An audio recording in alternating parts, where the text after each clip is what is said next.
Thanks for joining us to talk about CO2 pipelines in Minnesota today. I'm calling it the fossil fuel industry's quiet game plan. And I'm really thankful that you'll be here for the Yeah, discussion. they'll be here in about 20 minutes. And I'm just going to try to ask everyone if they might be willing to mute. And then you can check it out.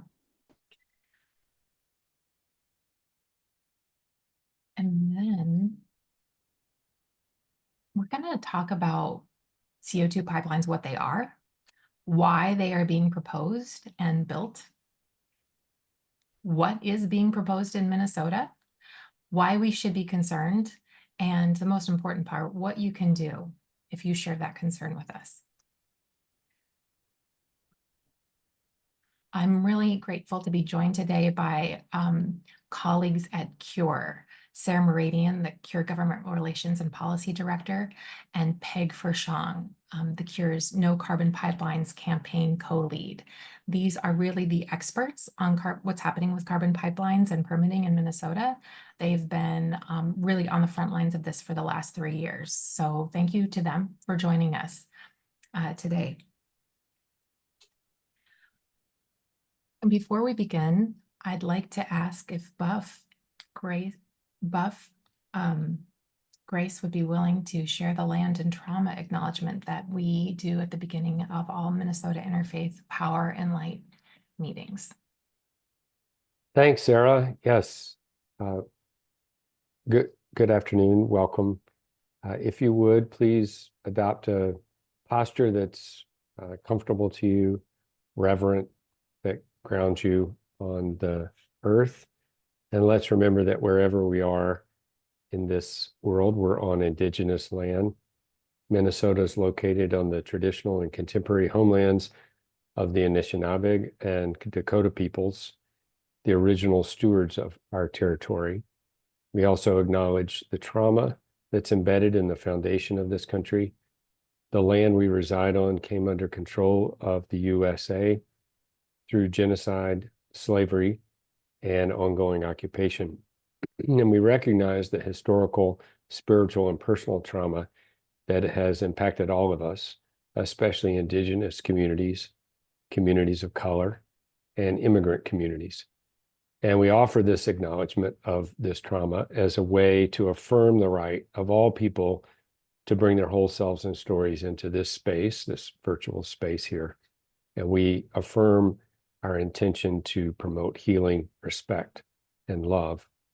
And if you're interested in what Minnesota Interfaith Power and Light is doing actively in that work of promoting healing, respect, and love, I'll drop a link in the chat to our reparations work and invite you to participate with us in that. So, and thank you for all that you may already be doing in that respect.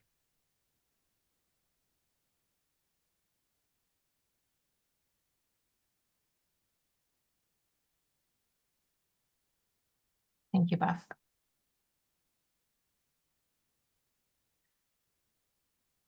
Well, I was alerted to the fact of carbon pipelines about 5 years ago, and maybe not that many, maybe it was 4 or 3, from Peg Fershong, who's on this call today, who said, do you know anything about carbon pipelines? Because we're starting to hear about them and it's coming down fast. These proposals are popping up, they're talking to landowners, and we really need to figure out what they're all about and how they impact communities and what they mean in terms of the climate landscape.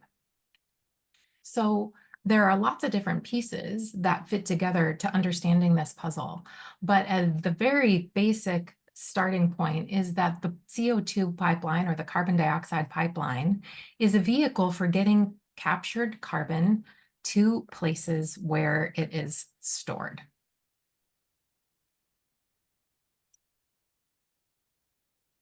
If we could talk about capturing carbon in a lot of different perspectives and angles, but the idea is that you are capturing it from a carbon dioxide pollution source, And then you are putting it in the ground. People talk about sequestration and the value that that would have for getting CO2 out of the air and putting it in the ground. That is the part that we often focus on, is the idea that it would be sequestered, taken out of the atmosphere and put in the ground. But what we aren't always as in touch with is how it's being utilized, how that captured carbon is being used for other things. And those uses are primarily something called enhanced oil recovery right now. And that is where you take the CO2 and you push it into the ground to push out more oil. We're going to get to that more in a little bit. But when you see the words or the letter CCUS, that stands for carbon capture, utilization, and storage. And this is an overview slide about what that looks like. Now, it doesn't show very clearly in this slide, but what you need to get that carbon from point A to point B, where it might be used or sequestered, is the pipeline. And the vision of the industry is that we will need a lot of them. There are a couple models here. Different models give an idea of where this build out of pipeline networks is going. Princeton University's Net Zero America report suggests it will be around 68,000 miles of pipelines that might be necessary for carbon capture to serve interests. Wait a minute. If you don't get it mowed, then we can't. This is the first Thursday of the month? No, it's Thursday. You said that it didn't matter if it was the first Thursday or not. You told me all this. And then there are other models. This next model is from the Great Plains Institute, and it suggests that the total build out will be around 30,000 miles. So we don't exactly know, but we know that there are plans for an enormous build out of carbon pipelines around the country. Why? Why would we be pursuing these kinds of this vast network to move carbon dioxide around?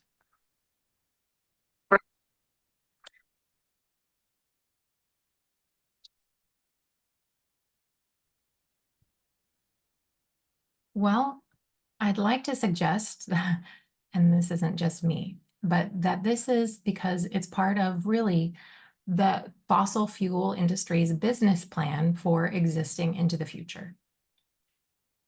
It has not escaped them that we are in a climate crisis and that fossil fuels are the primary reason, one of the very primary reasons we are in that crisis.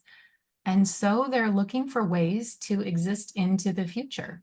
And this is what their business plan, the nutshell of it, really looks like. Capturing carbon dioxide from the sources that burn it, building a network of tens of thousands of miles of pipelines through the Midwest to ferry the carbon dioxide to the ground. Then EOR, which stands for Enhanced Oil Recovery, is involved, injecting the CO2 that you've captured and moved around into the marginally producing oil wells that have had all the easy oil already extracted, injecting the CO2 in order to push out more oil. Again, that's called enhanced oil recovery. And the fourth component is it's an extra bonus if you can get the taxpayers to pay for it. And I'd just like to note that this is a business model that's been articulated, is available on the web out there. This report from 2017 called Capturing and Utilizing CO2 from Ethanol is really showing how the ethanol pollution or the carbon dioxide pollution from ethanol can be part of this business model. And that is really how Minnesota gets involved, because we have many ethanol manufacturing facilities. And if we just look at the table of contents, we can see that what it's talking about here is taking the carbon dioxide and moving it to EOR, or enhanced oil recovery. The chapters are CO2 to EOR, background and how it works. CO2 to EOR, opportunities and challenges explained. Carbon capture and utilization, the next step in adding value to the ethanol industry. And so what we can tell here is that it's an industry-oriented proposal for trying to find more of a way to extend the life of ethanol and fossil fuels. And how does this relate to pipelines? Well, it also tells that there's a chapter that tells us about how state policies for low carbon fuel standards can stimulate investment in carbon capture and CO2 pipeline development. So I share all of this just as a way of sharing how this really is a connected set of industries working in concert for this new fossil fuel business plan. And what we've seen in Minnesota is that we've been keeping our eye on 3 different kinds of sets of proposals from 3 different companies. The Summit Carbon Solutions has the Midwest Carbon Express, the Heartland Greenway, which is now not operational, but these other proposals have been out there and we're keeping our eyes on them. But really the primary proposal right now is the Summit Carbon Solutions CO2 pipeline. And this is undergoing permitting and environmental review right now. This would be the world's largest CO2 pipeline, an interstate pipeline covering Iowa, Nebraska, South Dakota, Minnesota, North Dakota, approximately 2,000 miles, a $4.5 billion plus project connecting 30 ethanol facilities. And in Minnesota, it's 200 miles with various branches connecting 6 to 7 ethanol facilities. So that's what we've got going on in Minnesota. And we're going to hear more about where those are in the process later from our experts. But I'm just going to move into why we should be concerned about these. After all, we know we're in a climate crisis. We know that it's important for us to bring CO2 out of the atmosphere. So how is it that these kinds of projects that would capture CO2 cause us concern? Well, there are 3 reasons, maybe more, but these are the 3 we'll talk about here. First of all, these CO2 pipelines are not a climate solution, they are a climate problem, and that is how we need to see them. The second thing is the pipelines themselves are dangerous. We'll talk more about that. And the third thing is that investing in these pipelines is to invest in the current harmful systems that are causing so many problems. First, I'm just going to start with talking about why the CO2 pipelines are not a climate solution, but actually a climate problem. And that is because they invest in and facilitate the burning of fossil fuels. Now, this is the quiet part of the business model. If the average person has heard anything at all about carbon pipelines, it might be that they are an important climate change solution because they capture carbon and put it in the ground.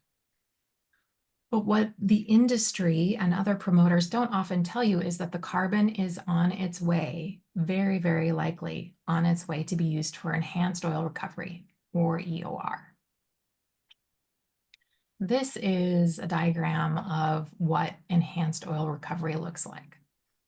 The National Petroleum Council says it's an injection of CO2 into the reservoir rock of an existing oil field to recover more oil and natural gas than would otherwise have been produced. So in Minnesota, it kind of shows up like this. Here's a little sketch. Starting with the corn production and the ethanol production, and then moving through the pipeline to take it to a place where it would be stored underground. Now, Summit Carbon Solutions has said many things about whether the CO2 traveling in this pipeline would be used for enhanced oil recovery, depending on the audience. So in its permit application, it said that there were no plans to use the CO2 for EOR. To its investors, it has reported that it will likely be used for EOR. So really all we have to do is look at whether the pipeline, where the pipeline will be located, and their statements and other factors to figure out whether and how likely it is that any carbon dioxide captured from an ethanol plant in Minnesota traveling through a pipeline would end up at an oil field in North Dakota to be used for enhanced oil recovery to get more oil out.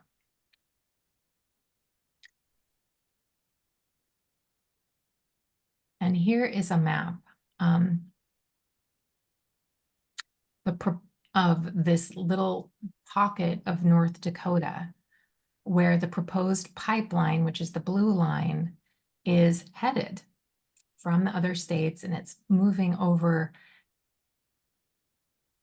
as it goes west. The proposed pipeline project will deliver the carbon dioxide to the direct vicinity of the oil wells, as shown in this map. This map comes from the North Dakota Public Services Commission. So we can see that it's going to be close to and available to where the oil fields are, where they might need it for enhanced oil recovery. Furthermore, we know from many statements made by various North Dakota regulators that the industry in North Dakota is desperate for carbon dioxide to enable enhanced oil recovery. So hopefully this video will work here. It's a video from a newscast in August in North Dakota. And it was a piece because the proposed a carbon dioxide pipeline proposal had encountered an obstacle in North Dakota. So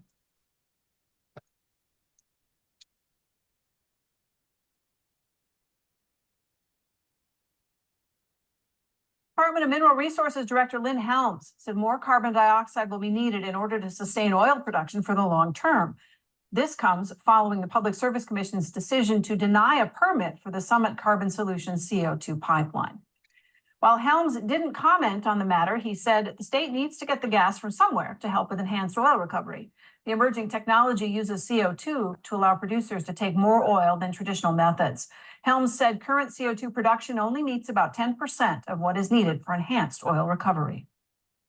We've got to find a way for carbon capture and utilization to become a part of North Dakota's economy, or we will leave billions of barrels of oil in the ground. Helms said there were 3 draft applications submitted for carbon storage facilities that would have utilized the Summit pipeline, but will now most likely be postponed.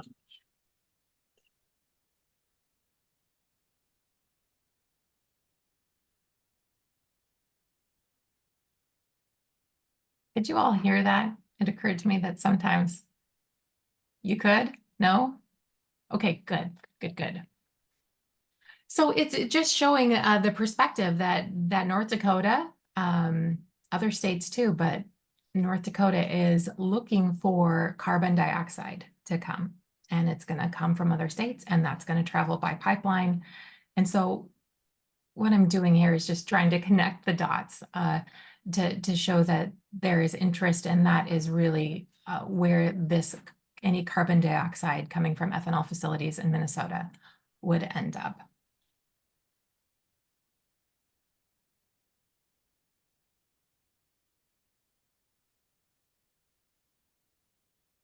And I just want to do a side note here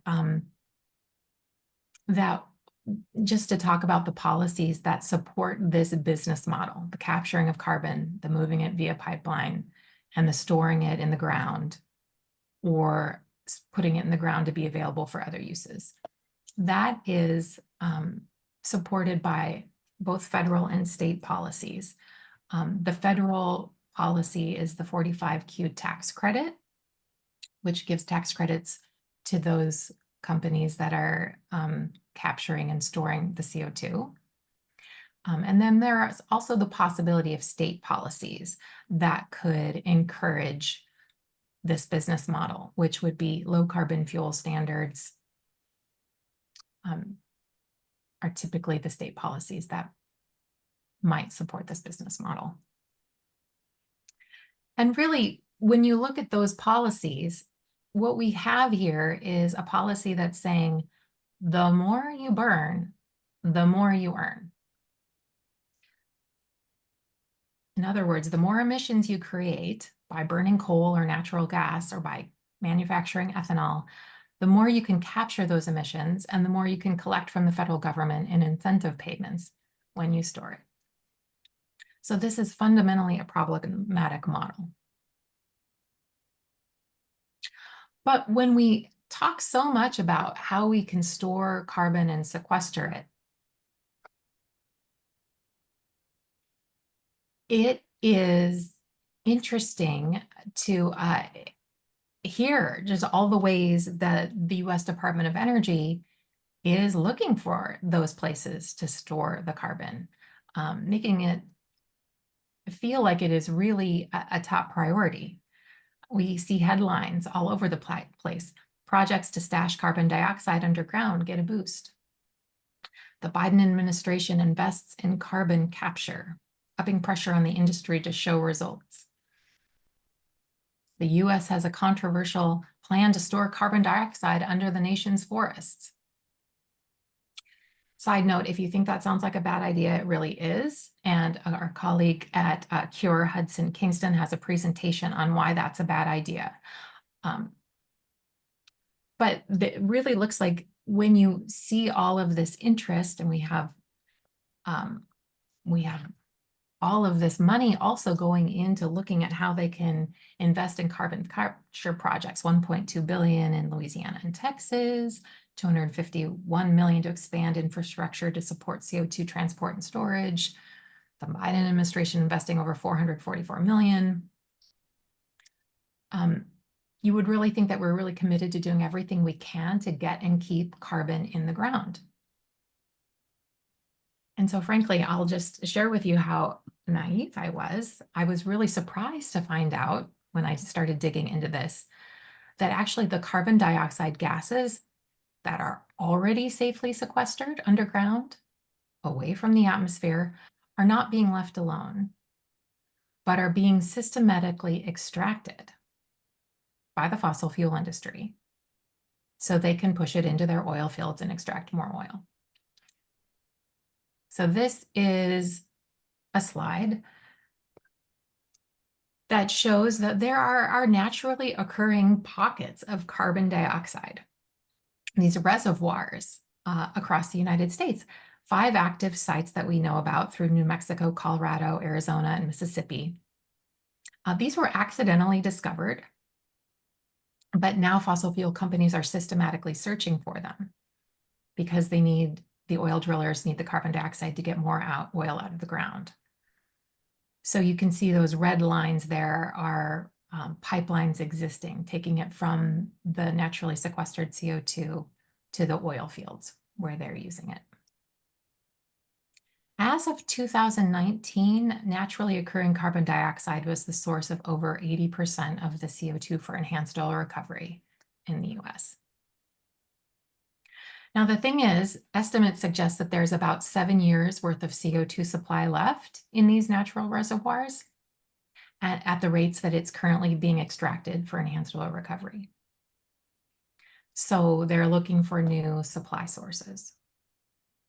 At the same time, taxpayer money is funding the fossil fuel industry's effort to sequester CO2 in these carbon capture projects. The fossil fuel industry itself is unearthing it from natural resources.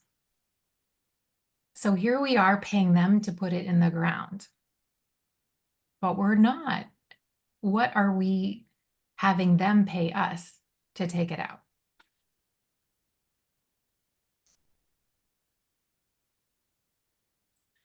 This is a statement from Vicki Holleb, the CEO of Occidental Petroleum. We believe that our direct carbon capture technology is going to be the technology that helps to preserve our industry over time. This gives our industry a license to continue to operate for the 60, 70, 80 years that I think it's going to be very much needed.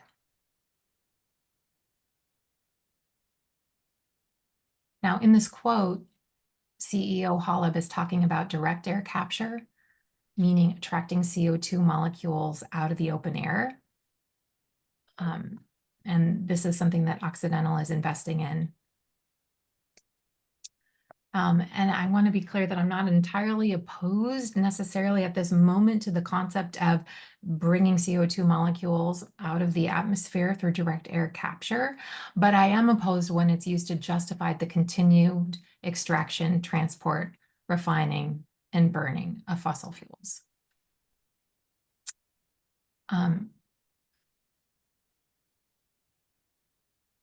This is what they're doing. The fossil fuel industry is being able to say they have a virtuous cycle of recycling carbon dioxide. And with that in place, there's no reason not to produce oil and gas forever.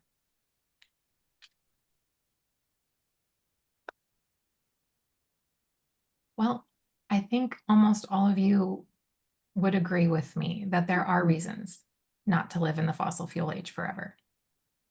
And even if we could put aside the climate consequences of burning fossil fuels and somehow spend enough money to build enough carbon suckers and pipelines and pay enough subsidies that we could capture every molecule of greenhouse gases from oil and coal and natural gas, what would that mean we would be choosing to maintain?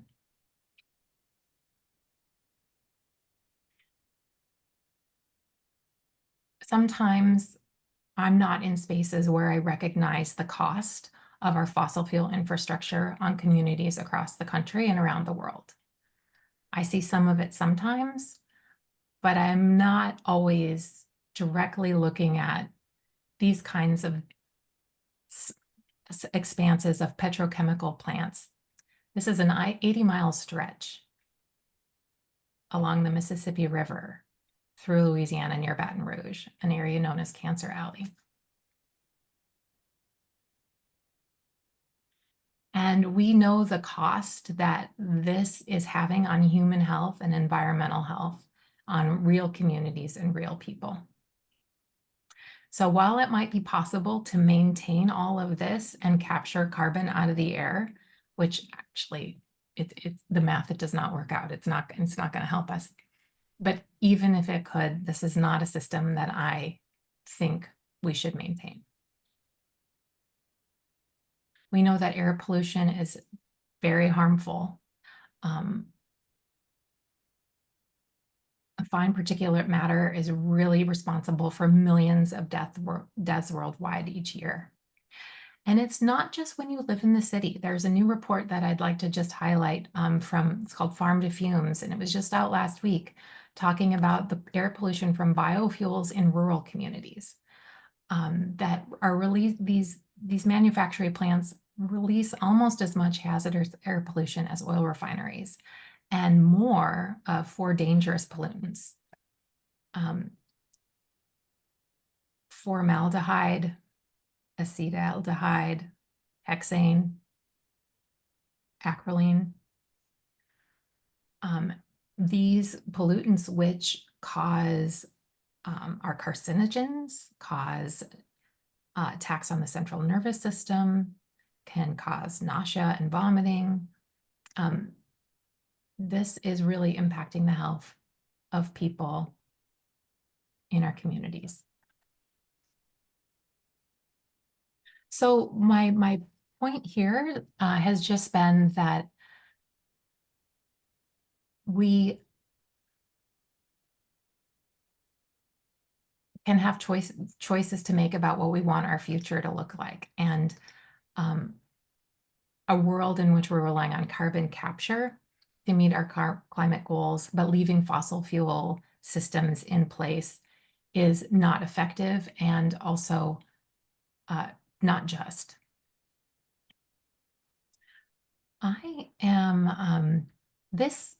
just wanted to share that this enhanced oil recovery is what is being used when primarily out of the 15 carbon capture facilities that are in operation as of December 2023, 13 of them were being used for enhanced oil recovery.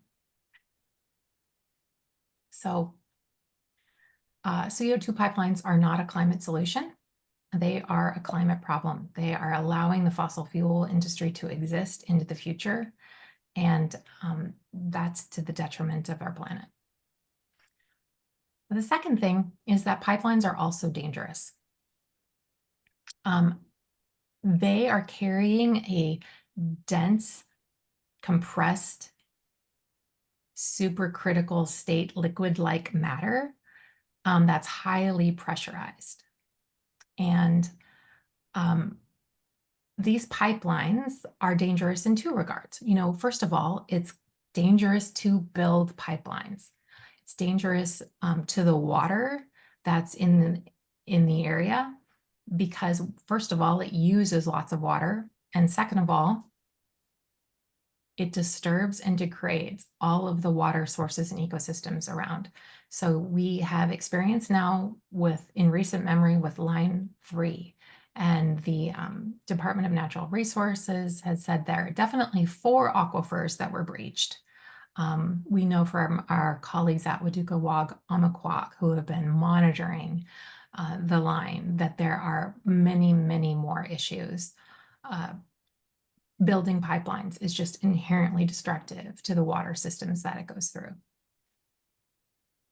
But operating the pipelines also presents serious hazards.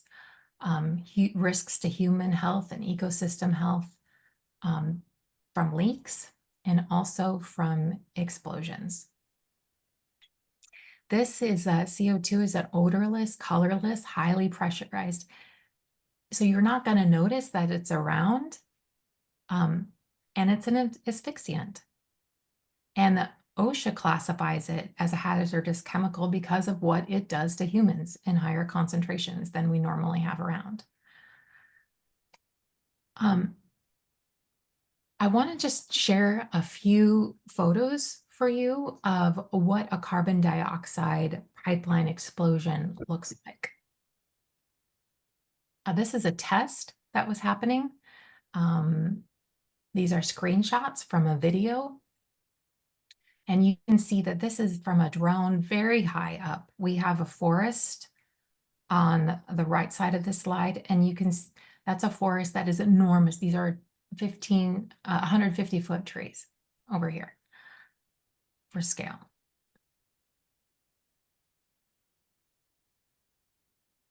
Over the course of 10 minutes, this is what the plume begins to look like. And the CO2 pools in the areas.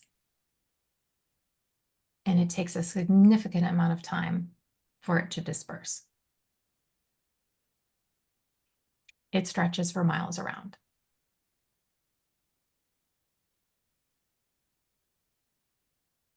I'll just say that these are not just theoretical explosions at test sites. They are happening. The Satartia explosion in Mississippi in 2020, 45 people were hospitalized. They did not know what was happening as they were going about their lives, and then suddenly cars didn't work. Suddenly people were passing out. It was an incredible surprise, and not even the emergency workers knew what was going on. It's really important to understand that there have been serious lingering effects for the people who have suffered this exposure. They have chronic fatigue, stomach disorders, lung dysfunction, mental fogginess that continues years later. But it's not just one. Even this spring, in April, there was another explosion in Sulphur, Louisiana. And these have serious consequences, again, on the communities there. So it's at this point that I'd really love to ask Peg Fershong from CURE if she might join us in this conversation. Because these hazards aren't theoretical, and Peg knows that, she knows that well, and she is, she's also someone who could be directly impacted by the building of a CO2 pipeline in Minnesota. So Peg, thank you.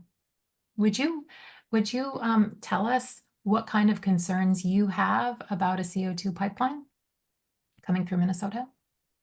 Sure. Thank you, Sarah. And thanks to Minnesota Interfaith Power and Light for pushing out information about these proposed projects in Minnesota.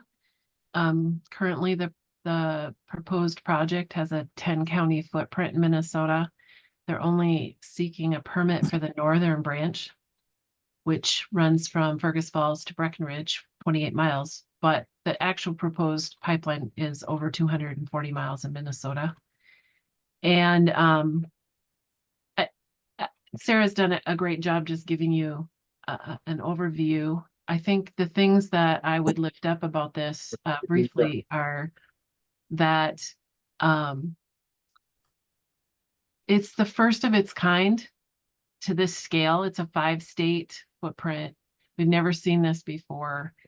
What we've been peeling back the onion for, like Sarah said, almost 3.5 years, almost 4 years, just learning about this. It's like the company's learning with us because they, aren't very transparent, and we're constantly finding out new things. This is super water intensive and super energy intensive. So it takes more energy to capture the carbon at an ethanol plant than it does to make ethanol.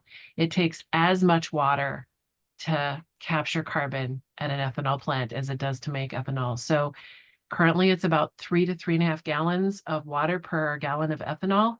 That's going to double that to 6 or 7 gallons of water. And we don't have the water in the footprint. So I'm just going to leave that at there. As Sarah said, I'm on the ground. This is slated to run at the foot of my driveway. And as they've been working their way through Minnesota getting easements, they're only talking to landowners that they need an easement from. The landowner across the road from me signed an easement. It's at the foot of my driveway. He doesn't live on that property. If this pipeline goes in, it'll be less than 350 feet from my home. We graze animals on our land. We had no say, right? No say. A lot of the landowners in the footprint are elderly, and they were sold a bag of stories, I guess. I don't know the nicest way to say this, but the narrative of this pipeline is coming into the upper Midwest as saving farmers, supporting the corn industry, supporting rural communities. And that was the easiest way for this pipeline to get approved in the upper Midwest, is on the narrative of rural and farms. And so many of these elderly people who grew up in rural places and grew up on family farms, of course they want to save the lifestyle and the history that they're part of. And they signed easements for just really low amounts of money and with no protections and no specifications. Some of these early easements that were signed were like 1.5, 2 pages long. And now we're seeing easements that are like 30 pages long. So I think there's a lot of things, like when Sarah's talking about justice issues, there's a lot of things for us to be thinking about how these pipelines are coming into Minnesota, what kind of natural resources they're going to consume. They don't pay for their water. The Fergus Falls ethanol plant pays $1,200 a year for all of the billions of gallons of water they use. And an average family of 5 in Fergus Falls pays over $1,200 a year for their water.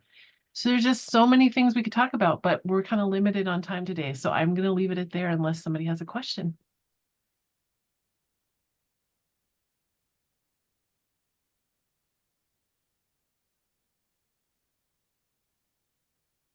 Thank you so much, Peg. And maybe people will have questions.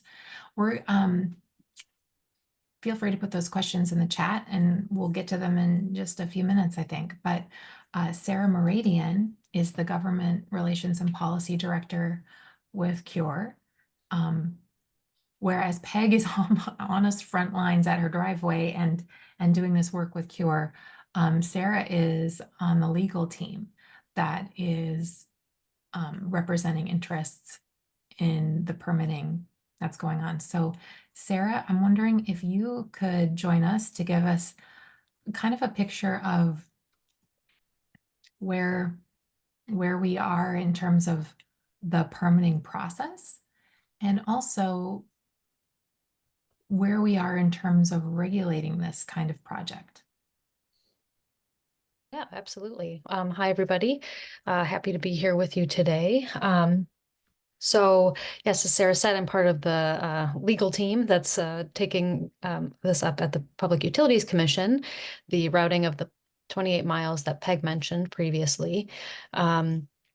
And so at the Public Utilities Commission, they have the authority to issue pipeline routing permits. So that's what we're talking about right now, where it just says where can we put this pipeline? It doesn't necessarily automatically include things about safety, about location in terms of like, you know, things like schools or businesses. But we'll talk about how that could maybe be part of it in a minute. So it's really just about where to put the pipeline, not how it's built, nothing like that. So in Minnesota, this 28-mile pipeline, we're currently in the middle of the permitting process. So the Department of Commerce's Energy Environmental Review and Analysis Unit, EERA, has already undergone kind of the initial part of environmental review for these 28 miles. So they've done an environmental assessment worksheet, EAW, and a scoping document that says kind of what are all the things that they're going to look at in the larger, more detailed environmental impact statement. And then they've also already published a draft environmental impact statement. So now we're waiting for the EERA to go ahead and publish the final environmental impact statement. And that should come sometime in the end of July, we're thinking. Then at that point, this will kind of be sent over to what's called an administrative law judge or an ALJ. And so she's going to kind of take input, comments from the public, folks like CURE, who are an official party to this proceeding, kind of look at all the facts that are being presented, and then issue a report of sorts to the Public Utilities Commission, and that's what they'll base their decision on. That timeline is kind of, you know, we know generally what it might look like, but it's still a ways out, so we don't know for sure. The public meetings will be held at the end of August, but beyond that, kind of up in the air. So I mentioned that the Public Utilities Commission is only issuing this routing permit about where the pipeline goes. Everything else, kind of up in the air. So as the slide shows, there's a significant regulatory uncertainty and gaps at both the state and federal levels. Safety and financial risks are kind of unknown, as we've talked about, and then also unknown liability. And as the White House's, I can never remember what the CEQ stands for, says, no federal entity is responsible for siting interstate pipelines, so ones that cross state boundaries, CO2 pipelines across federal and non-federal lands. States establish the regulatory frameworks within their boundaries, which includes responsibility for siting and permitting intrastate pipelines, as well as segments of interstate pipelines within the state boundary. Now, there is a federal agency called the Pipeline and Hazardous Materials Safety Administration, or PHMSA is the acronym. And so they are charged with kind of establishing guidelines about how pipelines are built. You know, what kind of thickness of the pipe does there need to be for at certain pressures, temperatures, and what's moving through the pipeline? Is there an odorant that needs to be added so that people know when there's a leak? All these kinds of things. So CO2 pipelines are classified generally under PHMSA guidelines as a hazardous liquid, hazardous material, but there really aren't any CO2 specific requirements about how they're like what the pipes are made out of or how they're built. It's just pretty general under hazardous materials generally. But because, as we just mentioned, CO2 is different from the usual things that you see moving through pipelines, natural gas, you know, oil, the things we're used to, there's really this concern that those regulations aren't enough to keep us safe. And there's some great studies by the Pipeline Safety Trust that we can maybe link to that talk about kind of the specifics. I just can't get into it here, but happy to provide that for you. And so PHMSA has said, you know, yeah, we do need to look at our regulations. We'll start a rulemaking to take a look at that. They said that I think a year or two ago now, and they have not yet even published the notice of proposed rulemaking, which kind of starts the whole process. But in the meantime, as you have heard and can see, we're still building these pipelines. We're still trying to build these pipelines. So that brings up a huge concern for us, as Peg, mentioned. We're building these pipelines, but at the same time, the federal government in charge of kind of setting safety requirements in terms of how they're built, has said, yeah, well, our requirements might not be quite up to speed. So that was a lot of information and a lot of acronyms. I can put my info in the chat as well, but that's just kind of a brief overview.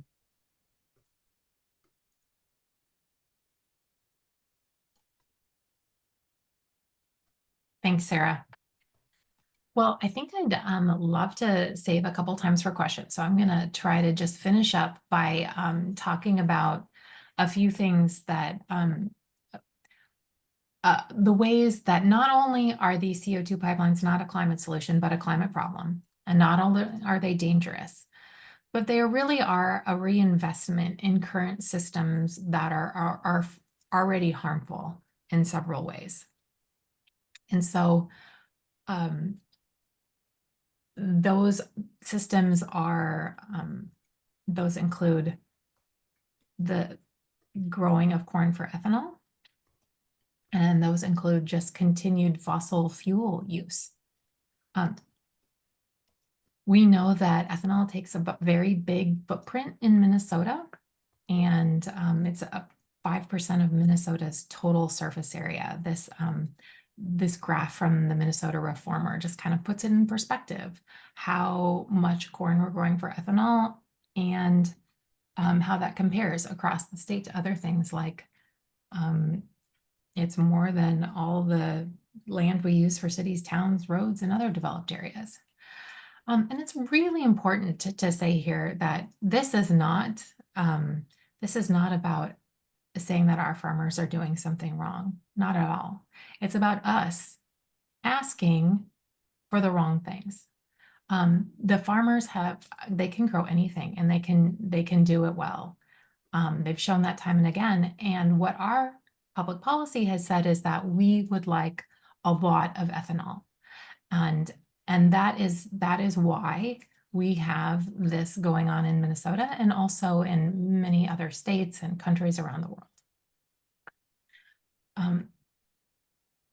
And as we were just talking about, that has an impact on people in communities because the fossil fuel industry is not just the drilling, but also the processing and the transporting and the burning. And we have that with biofuel facilities as well. There's pollution that comes from that. So these are pieces that we'd be choosing to reinvest in if we continue to invest in carbon dioxide pipelines. Just want to finish with the idea that this is not inevitable. Because this is proposed in Minnesota does not mean we need to take it and we can say thank you, but no thank you on the carbon pipeline. That's happened in Iowa. And we're seeing movements in other states where proposals are meeting obstacles and being rejected. So I'd like to just say, this is not an issue that is a right versus left. This is really, as Jess Mazur said, she's the conservation program director of Sierra Club in Iowa. It's right versus wrong. And that is why we're glad you've joined us here today. There are things we can do. And the first thing I'd like to ask you to do is to sign up to hear about when there's specific actions you can take. So please sign up for CURE's Carbon Pipeline Action List. It might be that that's just been put in the chat. Thank you, Evan. Sign up there, and Peg and Sarah are going to tell you when the right time is to attend a meeting, to make a comment on the final environmental impact statement, these kinds of things. The second thing is know that we want to get the word out. CURE, MNIPL, we want more people to know about this because it's important. It's important to the future of our climate and to our justice movement as well. So if there's a group that you meet with and they could use a presentation, please reach out to us and ask. We'd be happy to do that. If you're with an organization or a congregation, consider taking a position about your concerns regarding CO2 pipelines and enhanced oil recovery. Fourth, there are going to be opportunities to make comments on the final environmental impact statement. That's going to be this summer. And there are going to be other opportunities to really participate in these proceedings. Stay tuned and stay in touch so that you can do that, because we need people to show that they care about this issue. Part of showing that you care is also making a little bit of noise right now. And so please call the governor and call state legislators. Call them and say, you're concerned, you're learning more, you're worried about, and you name the aspect that you're worried about. You're worried about what it means for climate. You're worried about what it means for the communities in Minnesota. You're worried about what it means for our water. You're worried about what it means for air pollution. Convey your concern. And part of that can be, some of you like to write letters to the editors. That's wonderful, because it's just a way of publicly saying, hey, start to pay attention to this issue because there are real reasons we should be concerned. We're going to put together a sheet that will offer all of these action steps, and we'll send it out with recording. So look for that in your email. Now, with that, I'm going to stop the share here and then ask if there are any questions for the last 5 minutes of our time together. And Buff, if you were watching the chat, or Sam, and you've already identified one, please feel free to chime in. Hey, Sarah, before we get started, I would just mention one thing. You know, Sarah did a great job of running over all of this stuff. This is really complicated stuff. Don't let it be overwhelming to you. Don't feel like you have to be an expert. You can share your concerns broadly about this project. I think it's important for lawmakers to hear from people all across the state, not just in southwestern Minnesota or in the Fergus Falls area, because this has broader implications. This is just the beginning of what could be multiple projects moving forward in a variety of deliveries. So having them hear more at the beginning is really important. And if you want to write a letter to the editor, but you're just not sure of your facts, or you want somebody to take a peek at it, you can always send it to Sarah or myself, and we'll get it to somebody and give it a once over and make sure you're comfortable with what you're trying to convey. Great, thank you. And Sarah, did you have anything else you wanted to add? I'm going to stop the recording here, and then I see Gary. Yeah, I have a comment.